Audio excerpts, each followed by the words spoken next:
بھی ضرور سنتے جائیے۔ اجتماعی عمل ہے انفرادی اعمال کا پہاڑ، اجتماعی عمل کے ذرے تک نہیں پہنچ سکتا۔ تھوڑا سنیے لیکن سنیے ضرور تاکہ اس میں آپ کا پورا حصہ آ جائے۔ تمام تعریفیں جہانوں کے پروردگار کے لیے ہے، ایسی تعریفیں جو اس کی مخلوق کے اعداد کے برابر ہو، اس کی مرضی کے موافق ہو، اس کے عرش کے وزن کے برابر ہو، اس کے کلمات کی سیاحوں کے برابر ہو۔ اے اللہ، میں تیری تعریف کا احاطہ نہیں کر سکتا۔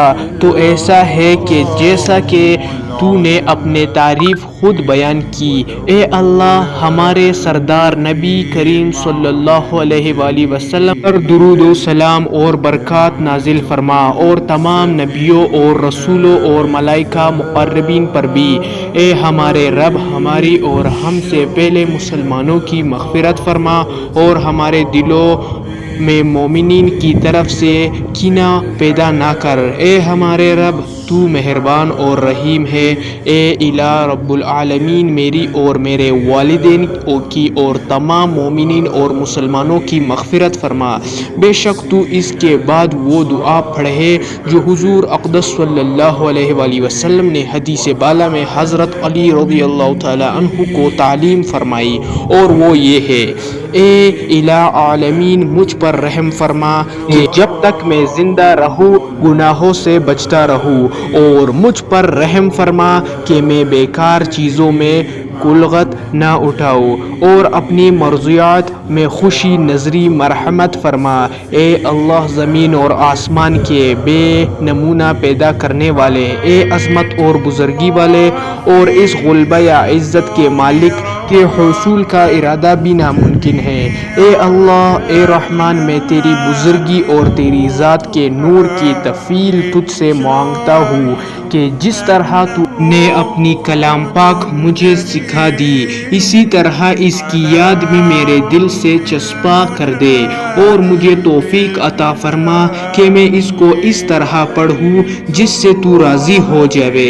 اے اللہ، زمین اور آسمان کے بے نمونہ پیدا کرنے والے، اے عظمت اور بزرگی والے اور اس غلبہ یا عزت کے مالک جس کے حصولوں کا ارادہ بھی ناممکن نہیں، اے اللہ، اے رحمان، میں تیری بزرگی اور تیری ذات کے نور کی تفضیل تجھ سے مانگتا ہوں کہ تو میری نظر کو اپنی کتاب کے نور سے منور کر دے، اور میری زبان کو اس پر جاری کر دے، اور اس کی برکت سے میرے دل کی تنگی دور کر دے، اور میرے سینے کو کھول دے، اور اس کی برکت سے میرے جسم کے گناہوں کا میل دھوئے، کہ حق پر تیرے سوا میرا کوئی مددگار نہیں، اور تیرے سوا میری یہ آواز کوئی پوری نہیں کر سکتا، اور گناہوں سے بچنا یا عبادت پر قدرت نہیں ہو سکتی مگر اللہ برترو بزرگی والے کی مدد سے۔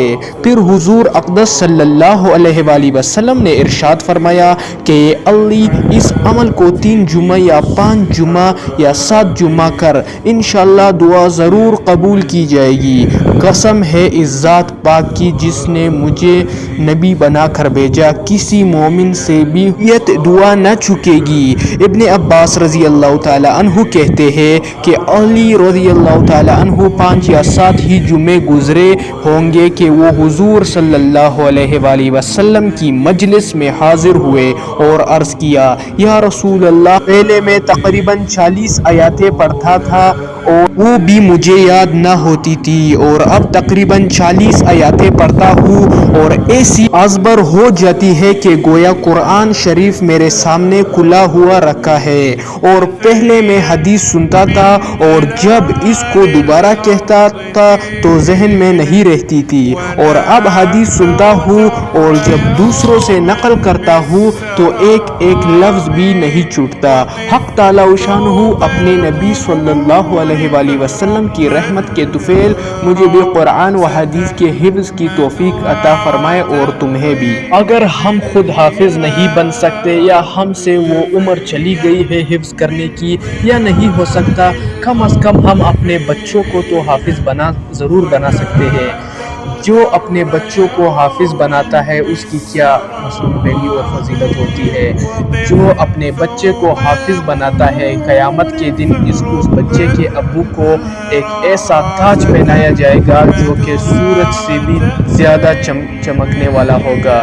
تو ادھر میں چھت پر بیٹھا ہوا ہوں، ہوا بھی تیز چل رہی ہے اور سورج بھی نظر آ رہا ہے جو بہت تیزی پر ہے سورج۔ تو اس سے بھی تیز روشنی اگر کسی کی ہوگی تو آپ سوچئے اس کا کیا ہی درجہ اور مقام ہوگا۔ تو اس کی دعائیں آپ لوگوں نے سن لی، حدیث سن لیا، تھوڑی دیر اللہ کی بڑائی بھی سن لے، اللہ پاک راضی ہو جائیں گے۔ اور دنیا میں ہمیں بھیجا بھی اسی لیے گیا ہے کہ ہم اپنے رب کو راضی کر لیں۔ ابھی بندہ کسی کی تعریف کرتا ہے تو وہ کتنا خوش ہوتا ہے، تو اللہ پاک بھی اپنے تعریف سے بہت خوش ہوتا ہے۔ دیکھیے، بولنے والا بھی محتاج اور سننے والے بھی محتاج ہو کر سنیں گے تو اللہ پاک بہت بڑے غفور رحیم ذات ہے۔ تو اللہ پاک بہت بڑے ذات ہے، اللہ پاک نے قسم قسم کی مخلوقات بنائی ہے، اللہ پاک بہت بڑے ہیں، اللہ پاک نے کتنے فرشتے پیدا کیے ہیں، سب اللہ پاک کی عبادت میں 24 گھنٹے مشغول اور مصروف رہتے ہیں۔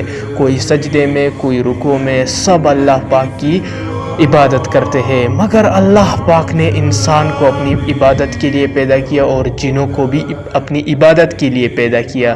تو فرشتوں نے کہا تھا، اے پروردگار، ہم تو آپ کی عبادت ہر وقت کرتے ہیں، یہ انسان یہ تو دنیا میں فساد پھیلا دیتا ہے۔ اور بالکل صحیح ہے، انسان ایسا ہی ہے، دنیا میں فساد پھیلا دیتا ہے، گناہوں میں، نافرمانیوں میں مشغول ہو جاتا ہے۔ ہر کسی کو اپنے گریبان میں جھانکنے کی بات ہے کہ ہم اللہ پاک کی کتنی عبادت کرتے ہیں۔ مگر اگر ایک مجمع اللہ پاک کا ذکر کرتا ہے، اللہ پاک کی بڑائی بیان کرتا ہے، تو اللہ پاک اوپر آسمانوں میں فرشتوں کو کہتے ہیں، یہ دیکھو میرا بندہ میری کتنی بڑائی بیان کر رہا ہے۔ تو اتنا اللہ پاک فخر کرتا ہے اس بندے پر جو اللہ پاک کی بڑائی بیان کر رہا ہے اور جو سن رہے ہیں۔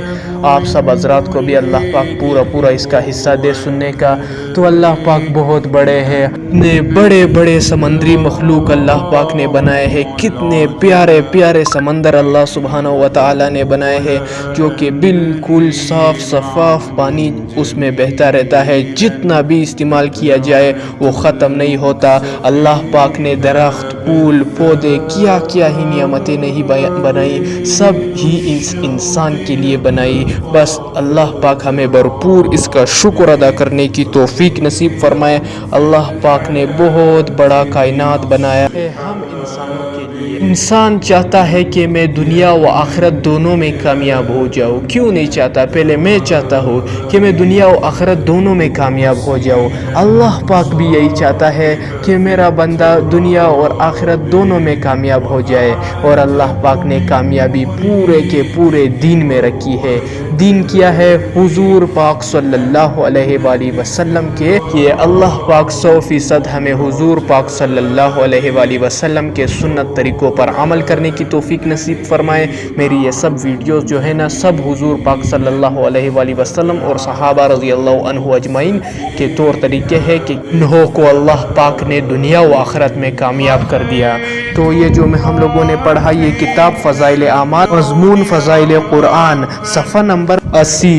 سبحان ربک رب العزت عما یصفون وسلام علی المرسلین والحمد للہ رب العالمین۔ جزاک اللہ خیرا۔